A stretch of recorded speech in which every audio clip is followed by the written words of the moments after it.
Bismillahirrahmanirrahim. Alhamdulillahirrabbilalamin.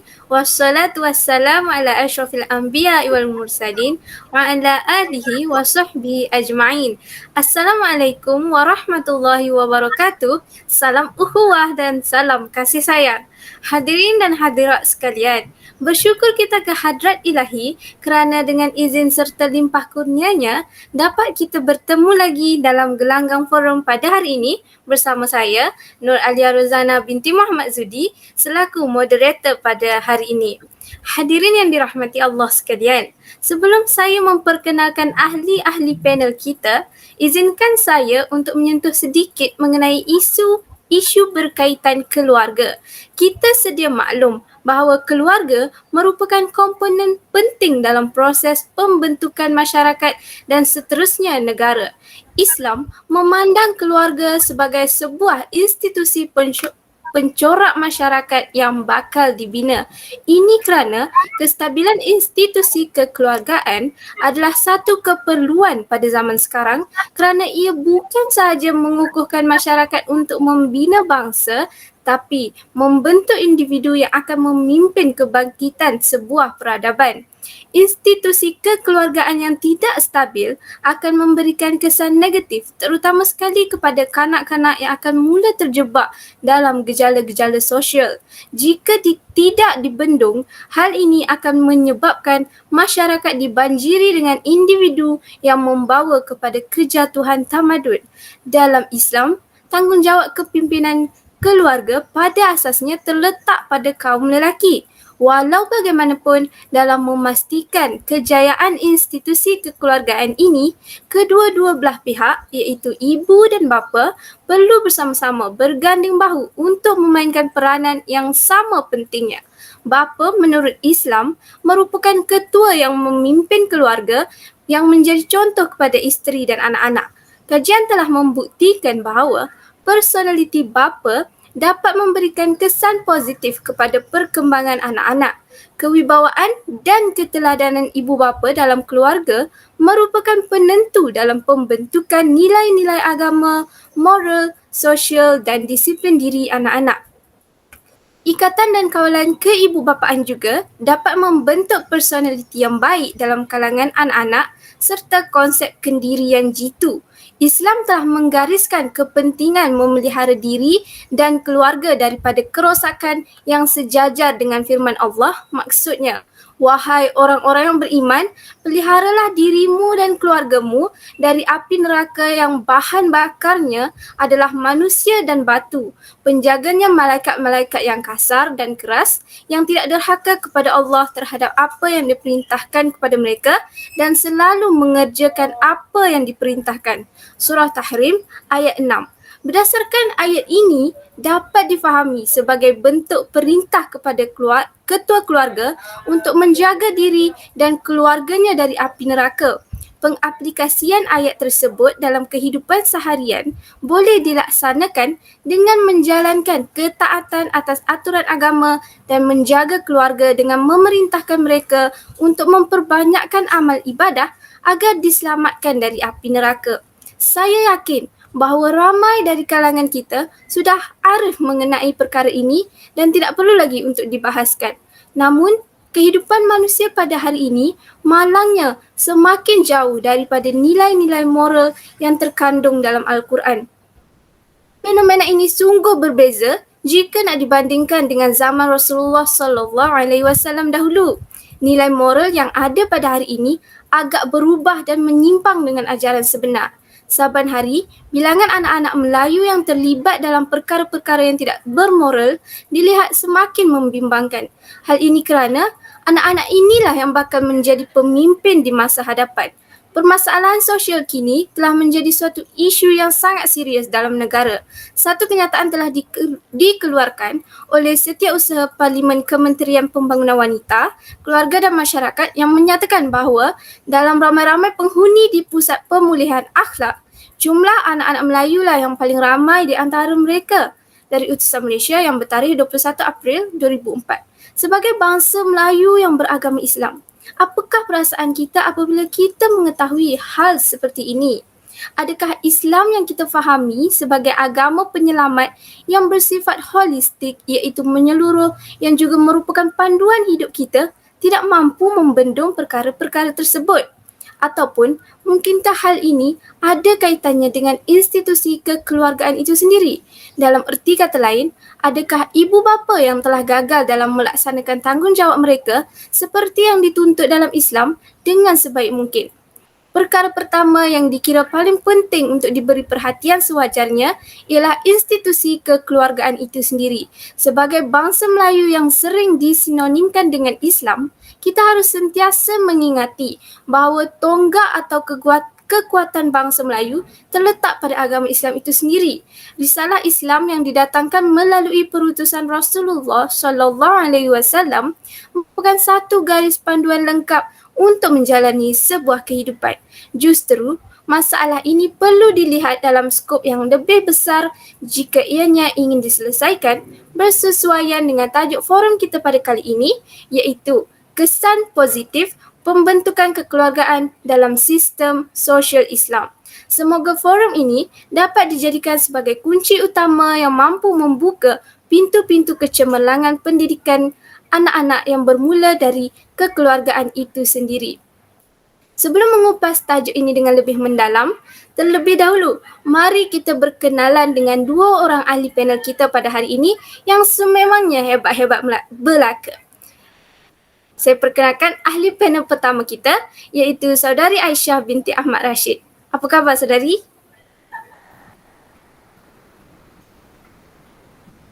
Alhamdulillah sihat. Puan moderator pula? Alhamdulillah, sihat juga. Seterusnya, ahli panel kedua kita yang ayu bertudung biru gelap merupakan Saudari Umi Zulaika binti Jelani.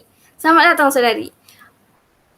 Baiklah, sebelum saya menyimpang dengan lebih jauh, bolehlah kiranya saya menjemput panel pertama kita, iaitu Saudari Aisyah, untuk menjelaskan tentang asas dalam pembentukan kekeluargaan dalam sistem sosial Islam.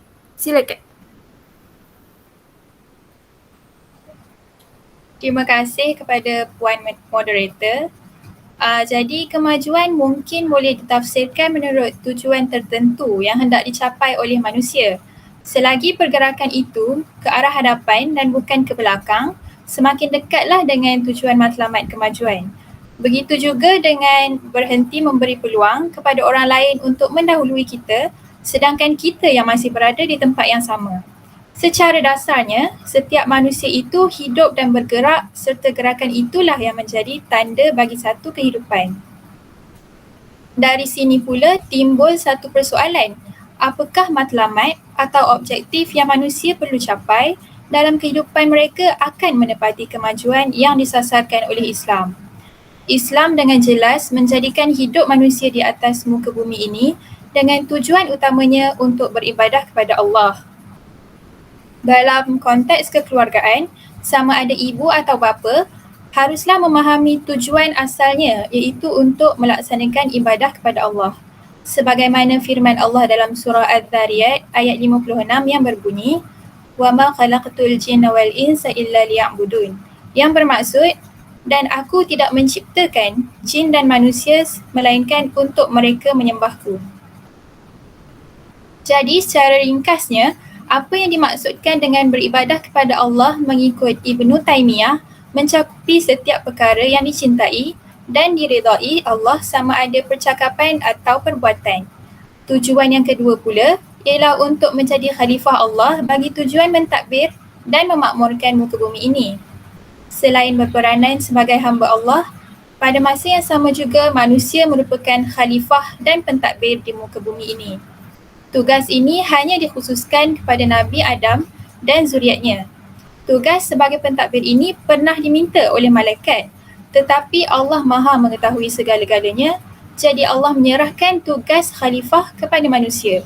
Sebagaimana dalam firman-Nya dalam surah Al-Baqarah ayat 30 hingga 33 yang bermaksud, dan ingatlah ketika Tuhanmu berfirman kepada malaikat, sesungguhnya aku hendak menjadikan seorang khalifah di bumi. Mereka bertanya tentang hikmah ketetapan Tuhan itu dengan berkata, adakah engkau, ya Tuhan kami, hendak menjadikan di bumi itu orang yang akan membuat bencana dan menumpahkan darah, berbunuh-bunuhan, padahal kami sentiasa bertasbih dengan memujimu dan mensucikanmu. Tuhan berfirman, sesungguhnya aku mengetahui akan apa yang kamu tidak mengetahuinya. Allah berfirman lagi, sesungguhnya aku mengetahui akan apa yang kamu tidak ketahui, dan dia telah mengajar Nabi Adam nama-nama semua benda, kemudian dia tunjukkan kepada malaikat, lalu dia berfirman, sebutkanlah kepadaku nama-nama benda ini semuanya, jika kamu orang-orang yang benar. Malaikat menjawab, Maha suci engkau ya Allah, kami tidak mempunyai pengetahuan selain daripada apa yang engkau ajarkan kepada kami. Sesungguhnya engkau jualah yang maha mengetahui lagi maha bijaksana. Allah berfirman, wahai Adam, terangkanlah nama benda-benda ini semua kepada mereka, iaitu malaikat. Maka setelah Nabi Adam menerangkan nama benda-benda itu kepada mereka, Allah berfirman, bukankah aku telah katakan kepada kamu bahawasanya aku mengetahui segala rahsia di langit dan di bumi, dan aku mengetahui apa yang kamu nyatakan dan apa yang kamu sembunyikan. Jadi berdasarkan 3 ayat yang saya berikan sebentar tadi, dapatlah difahami bahawa Allah telah memberi kepandaian dan pengetahuan kepada Nabi Adam dan tidak diberikan kepada malaikat. Dengan kelebihan yang berupa kepandaian dan pengetahuan inilah manusia mendapat tugas sebagai khalifah. Apakah yang dimaksudkan dengan khalifah Allah di muka bumi ini? Ia bermaksud agar manusia melaksanakan perintahnya dan menegakkan kebenaran dan keadilan di muka bumi ini.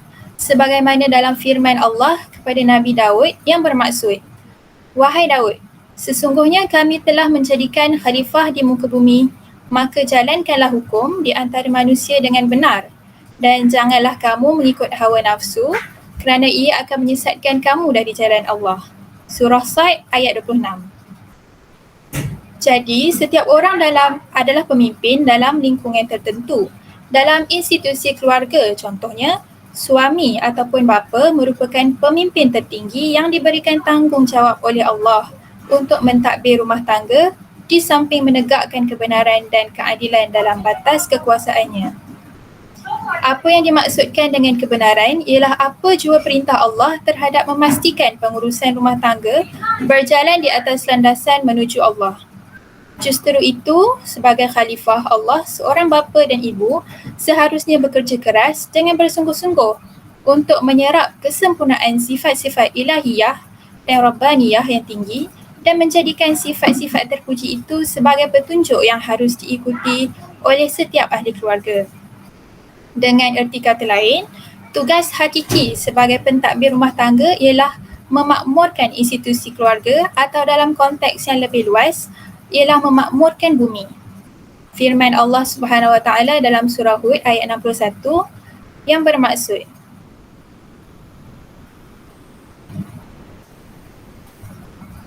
Dia telah menciptakan kamu dari bumi, tanah dan menjadikan kamu pemakmurnya. Tugas memakmurkan bumi ini secara jelas disebutkan supaya tidak timbul anggapan dalam kalangan manusia bahawa agama Islam hanya memberi perhatian kepada aspek akhirat semata-mata. Ini adalah salah sama sekali dan merupakan anggapan yang salah. Agama memberi keseimbangan di dalam kehidupan di dunia dan juga di akhirat. Sebagai pemimpin rumah tangga, ibu bapa perlu menggunakan kesempatan yang diberikan Allah untuk hidup di muka bumi ini dengan menjalankan tugas keibu-bapaan dengan sebaik mungkin. Dalam menyempurnakan tanggungjawab tersebut, mereka tentunya akan menghadapi pelbagai cabaran yang didatangkan dalam berbagai bentuk.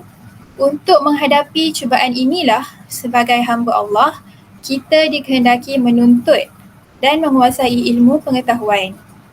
Bukan itu sahaja, Allah menjadikan tujuan penciptaan bumi dan perhiasannya, penciptaan kematian dan kehidupan bagi alam seluruhnya adalah untuk menguji manusia. Siapa di antara mereka yang paling baik amalannya? Firman Allah dalam surah Al-Kahfi ayat 2, ia bermaksud, sesungguhnya kami telah jadikan apa yang ada di bumi sebagai perhiasan baginya kerana kami hendak menguji mereka siapakah yang paling baik amalannya?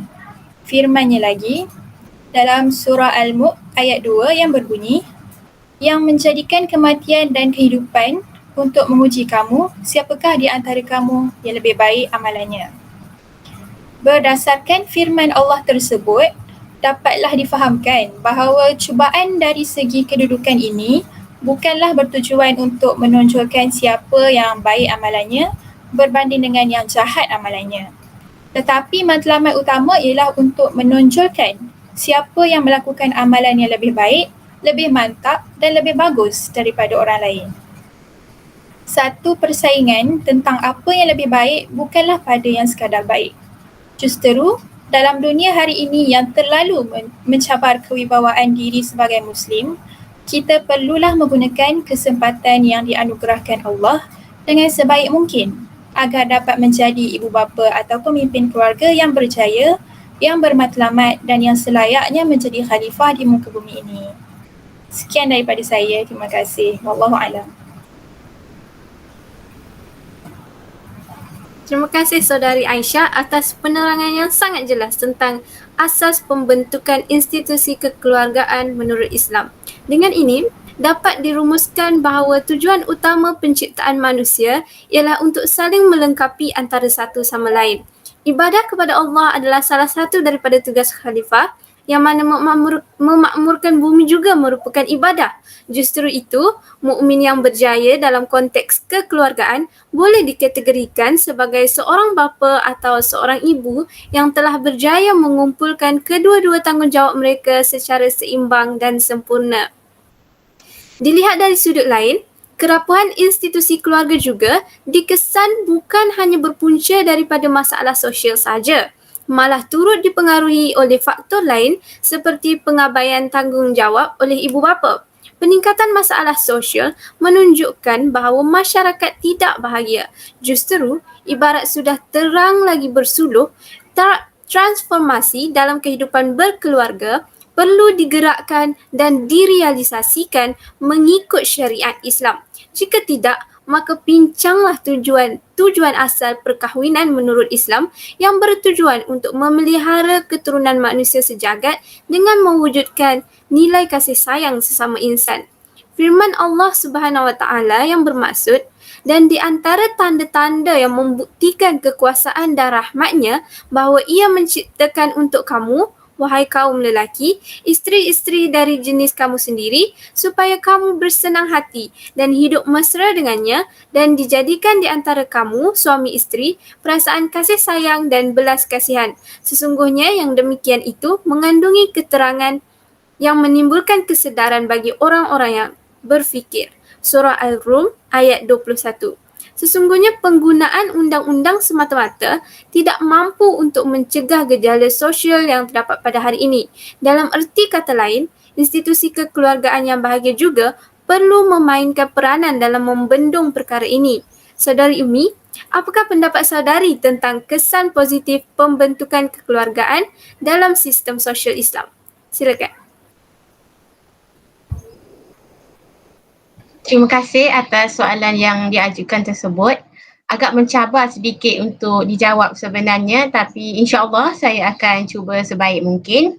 Tapi sebelum itu akan saya jelaskan terlebih dahulu apa yang dimaksudkan dengan institusi kekeluargaan. Keluarga ialah sebuah institusi yang amat penting dalam membentuk masyarakat Islam yang cemerlang. Pada asasnya, keluarga terdiri daripada satu unit yang kecil yang kemudiannya akan berkembang menjadi asas pembentukan masyarakat. Ahli keluarga terdiri daripada bapa, ibu, anak, serta datuk dan nenek serta ahli atau saudara yang lain. Keluarga pada masa yang sama memiliki peranan signifikan dalam membentuk peribadi dan tingkah laku seseorang individu. Institusi kekeluargaan yang baik bakal melahirkan ramai masyarakat yang berakhlak mulia, berdisiplin dan berbudi pekerti sehingga wujudnya sebuah negara yang cemerlang dan diredai oleh Allah Subhanahu Wa Taala. Tuan-tuan dan puan-puan, bagaimana sesebuah keluarga itu wujud? Okey. Ianya bermula begini. Keluarga itu lahir daripada ikatan perkahwinan antara dua individu, lelaki dan perempuan yang disatukan melalui akad nikah mengikut agama Islam. Ikatan ini kemudiannya akan berkembang menjadi satu institusi kekeluargaan. Perkahwinan merupakan salah satu sunnah Rasulullah dan ia merupakan satu ibadat menurut pandangan Islam.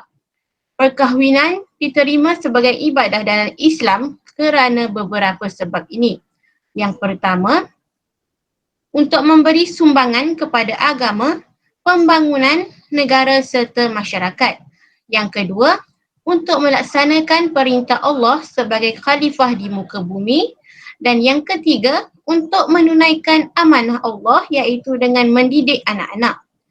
Berdasarkan ajaran Islam, perkahwinan itu memiliki tujuan tersendiri. Salah satu tujuannya adalah untuk memelihara kehormatan diri, di mana pembinaan sesebuah institusi keluarga itu berupaya untuk mengawal manusia daripada terjebak dalam kancah kemaksiatan yang sudah pastinya mengundang kemurkaan Allah Subhanahu Wa Taala. Kerosakan akhlak dalam kalangan masyarakat dan runtuhnya martabat manusia sebagai makhluk yang mulia di sisi Allah kemungkinan akan berlaku sekiranya manusia gagal mengawal nafsu mereka sehingga menyalurkannya ke tempat yang salah.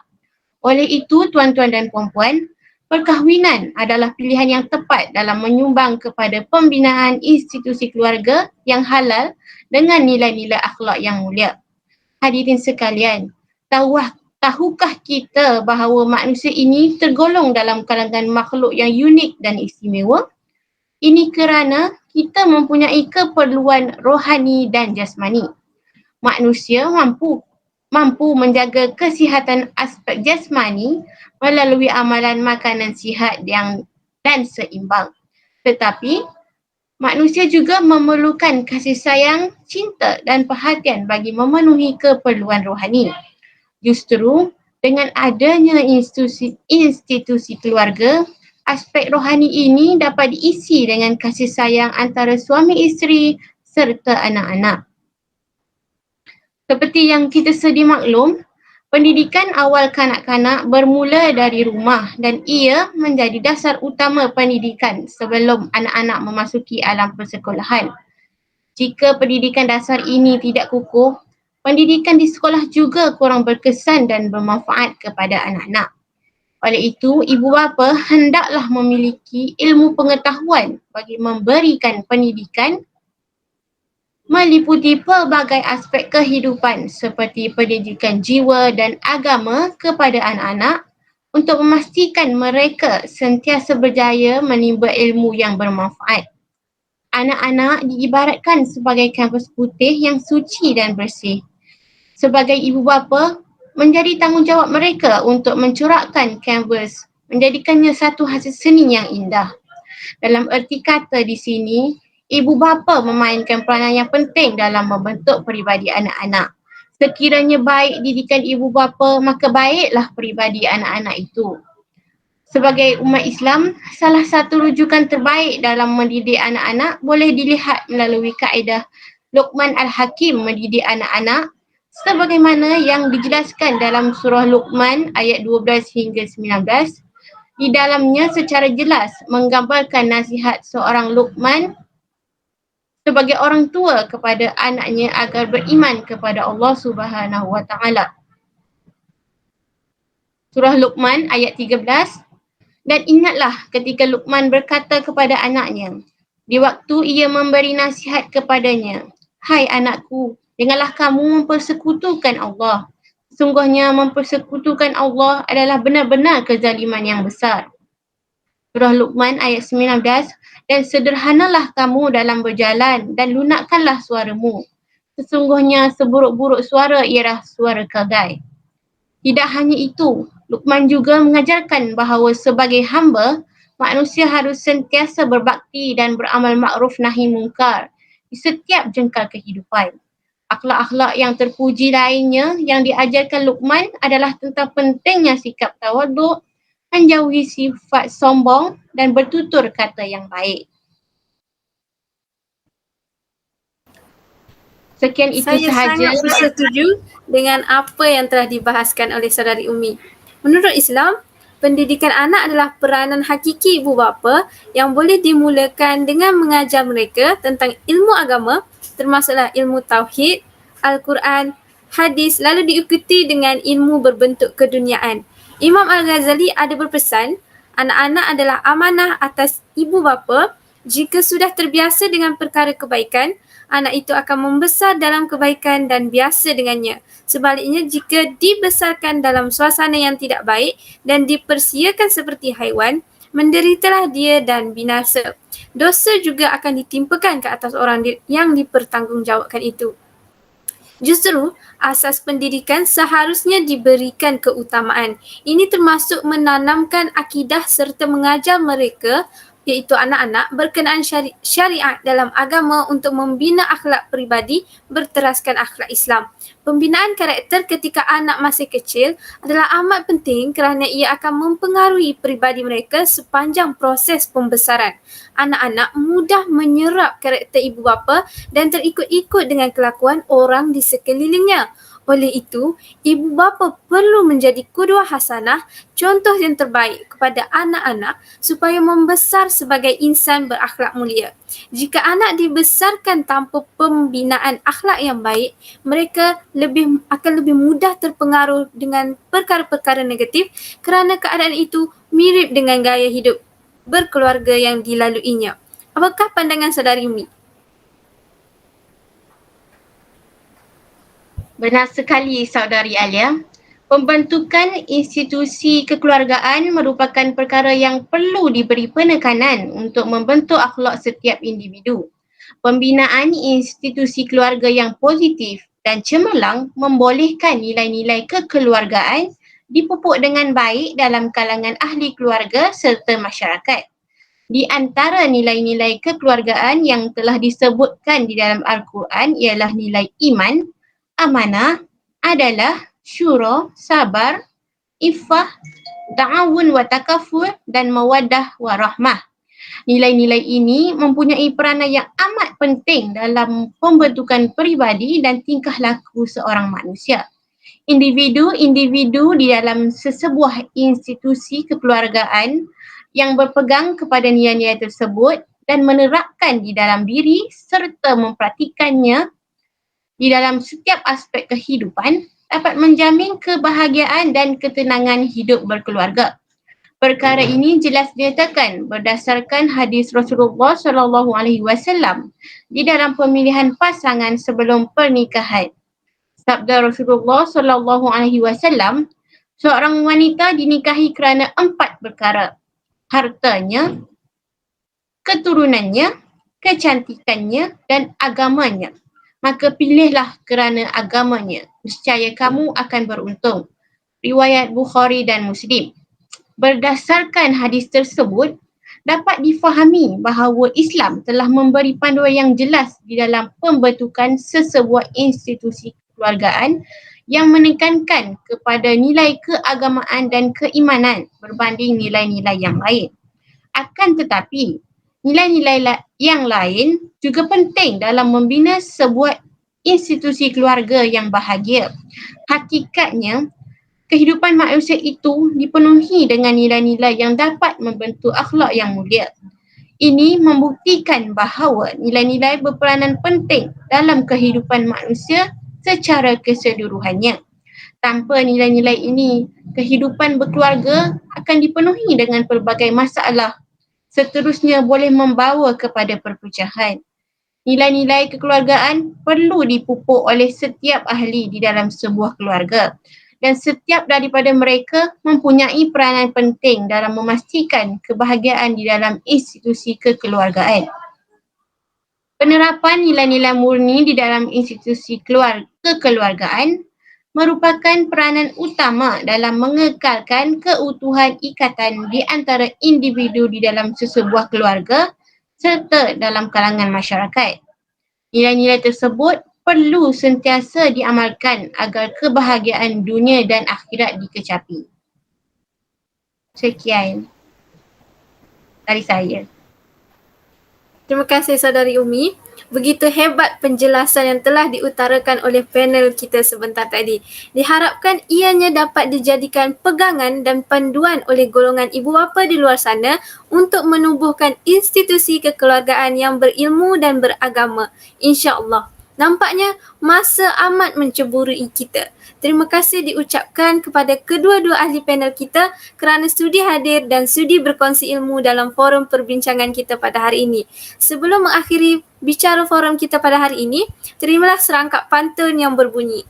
Tuailah padi antara masak, esok jangan layu-layuan. Intailah kami antara nampak, esok jangan rindu-rinduan.